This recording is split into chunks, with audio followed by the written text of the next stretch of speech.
There used to be a profession called journalism. Notice two words in that sentence.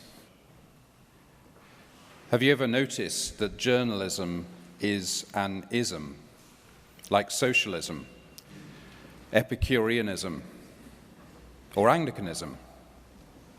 In other words, it's something that requires commitment and conviction and involves loyalty and solidarity. Law, accountancy, politics, those aren't isms, but journalism is.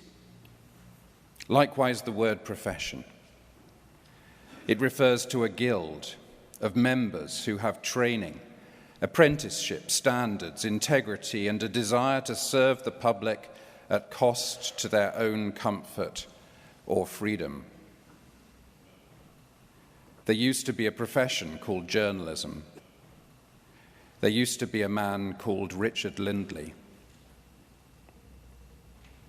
The word profession and the discovery that journalism is an ism, a kind of faith, are ways of saying Richard Lindley was a person whom Aristotle would regard as a man of virtue. All the cardinal and theological virtues, justice, temperance, courage, prudence, faith, hope, and love, fit Richard pretty well. But the one that stands out is courage. He talked about the fear of failure that spurred him on. Thomas Aquinas says an important thing about courage. He says those who have no fear aren't courageous. Instead, courage means having fear but persisting anyway. That was Richard Lindley.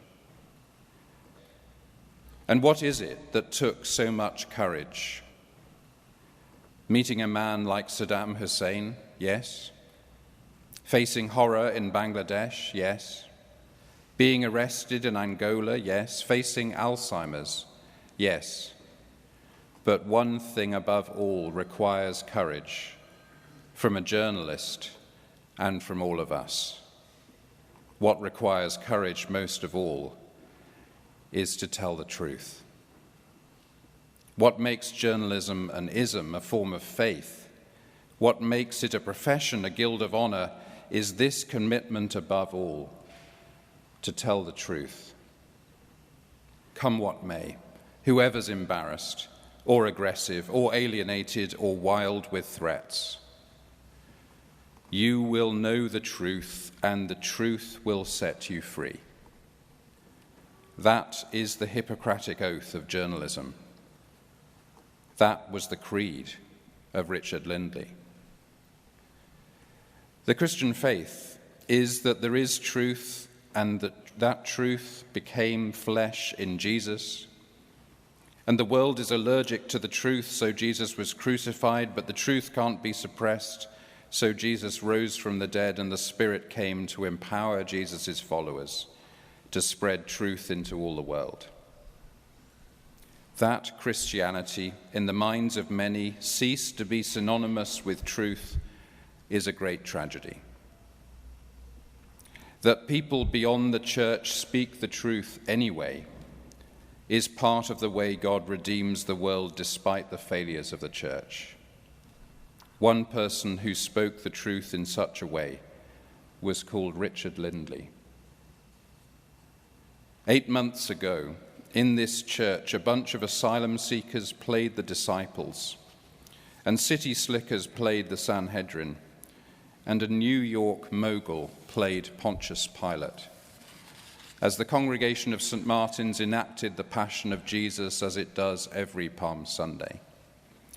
At his trial, standing before Pontius Pilate, Jesus said, "For this I came into the world to testify to the truth."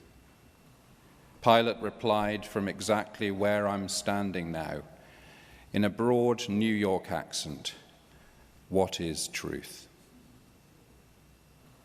And everyone thought, "You don't know, do you? You've got so mixed up with lies, manipulation, and distortion that you actually have no idea.